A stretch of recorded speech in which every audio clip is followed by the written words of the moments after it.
Welcome to this first in a series of 6 modules exploring the ISTE standards for coaches.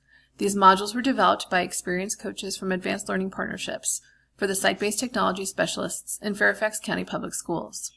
Whether you are a new or experienced coach, or just thinking about becoming a coach in Fairfax County, we know your days are busy and packed full with people pulling you in many different directions. For that reason, the goal for these modules is to give you an opportunity to explore the ISTE standards for coaches in light of your own experiences and needs. They include short activities that you can complete at your convenience, as well as links to enrichment ideas for those who want a deeper dive. It's expected you'll spend about an hour with each module. You don't need to spend all that time at once. As you explore each standard, you'll hear from and hopefully make connections with other SBITs in Fairfax County.